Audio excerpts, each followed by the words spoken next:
of all the problems, and I agree with you on all the problems that we have in this country, I was wondering if you have given any thought as to how we can go forward in fixing these problems by starting with fixing the big money corruption, pay-to-play, revolving door of lobbyists, shadowy super PACs, that kind of thing. Have you given any thoughts to that? I've always supported disclosure. And I think as long as people know who's giving you money and why it is, people can make judgments on why you're doing what you're doing. I found in my time in public service that behind every major issue there are well-moneyed interests on both sides, which is why I've always adopted a very clear policy, and that is, here's what I stand for. If you donate to me, you're buying into my agenda. I'm not buying into yours, and I've always tried to adhere to that very strongly. But as long as people know and it's being disclosed, there is a First Amendment right to express yourselves. It isn't fair, for example, to say labor unions can spend unlimited amounts of money on politics, but employers cannot. That isn't fair, and I don't think it's constitutional.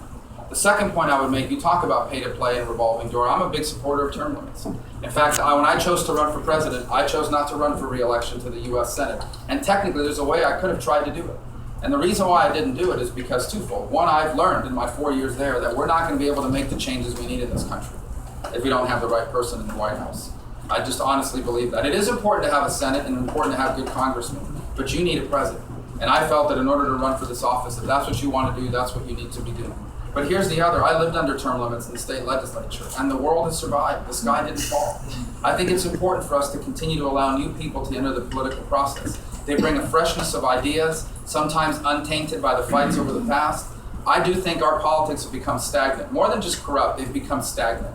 When you've been in office for that long, and these are good people, and they become real experts at their subject matter, but something happens to someone after a long period of time in office.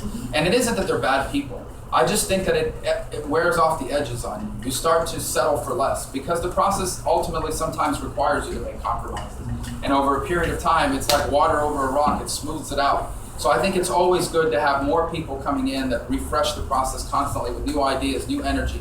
People that don't know certain things are impossible. They actually believe that it is possible. And I hope we can have more of that, both in the White House and beyond. And the last point I make is, I think we as a party need to be reformed from the inside out as well. The Republican Party cannot continue to just simply be a party that continues to elevate the next person in line kind of attitude that we've had in the past. This party must also be reinvigorated with ideas that apply to the 21st century. Our principles of limited government and free enterprise, they work better in the 21st century than they've ever worked before. But we must apply those principles to the challenges of everyday life. We must understand that we are big fans of job creators, and we need to do everything we can to make America the best place in the world for job creators. But the majority of Americans are employees. They work for someone.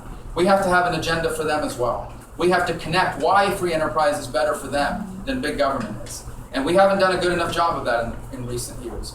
And so when I'm asked about it, I always say the same thing. The reason why my father had a job as a bartender is because of free enterprise. Because it created an economy where someone who had access to money had the confidence to risk it, to open up a hotel. Had they not done that, my father would have never had a job. Had he never had a job, I would not be here standing before you today, and my life would have been very different. In another country, that would have been impossible. In countries where government dominates the economy, the same families and the same companies dominate generation after generation. In free enterprise, anyone who's willing to work hard and has a good idea can emerge to be anything that that can fulfill their potential. And we need to do a better job of connecting that as well. So we have to do all of these things, and I think they're important. If we do it, we can reinvigorate the Republican Party and ultimately reinvigorate America.